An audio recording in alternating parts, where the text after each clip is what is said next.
يا بني آدم خذوا زينتكم عند كل مسجد وكلوا واشربوا ولا تسرفوا إنه لا يحب المسرفين قل من حرم زينة الله التي أخرج لعباده والطيبات من الرزق قل هي للذين آمنوا في الحياة الدنيا خالصة يوم القيامة كذلك نفصل الآيات لقوم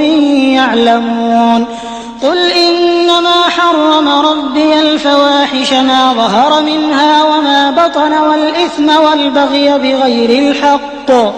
والبغي بغير الحق وأن تشركوا بالله ما لم ينزل به سلطانا وأن تقولوا على الله ما لا تعلمون ولكل أمة أجل فإذا جاء أجلهم لا يستأخرون ساعة ولا يستقدمون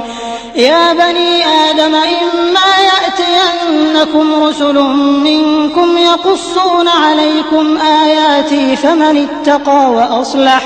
فمن اتقى وأصلح فلا خوف عليهم ولا هم يحزنون والذين كذبوا بآياتنا واستكبروا عنها أولئك أصحاب النار هم فيها خالدون فمن أظلم ممن افترى على الله كذبا أو كذب بآياته أولئك ينالهم نصيبهم من الكتاب حتى إذا جاءتهم رسلنا يتوفونهم قالوا أين ما كنتم تدعون من دون الله قالوا ضلوا عنا وشهدوا على أنفسهم أنهم كانوا كافرين قال ادخلوا في قد خلت من قبلكم من الجن والإنس في النار كلما دخلت أمة لعنت أختها حتى إذا اداركوا فيها جميعا قالت أخراهم لأولاهم ربنا هؤلاء أضلونا فآتهم عذابا ضعفا من النار قال لكل ضعف ولكن لا تعلمون وقالت أولاهم لأخراهم فما كان لكم علينا من فضل فذوقوا العذاب بما كنتم تكسبون إن الذين كذبوا بآياتنا واستكبروا عنها لا تفتح لهم أبواب السماء ولا يدخلون الجنة حتى يلج الجمل في سم الخياط وكذلك نجزي المجرمين لهم من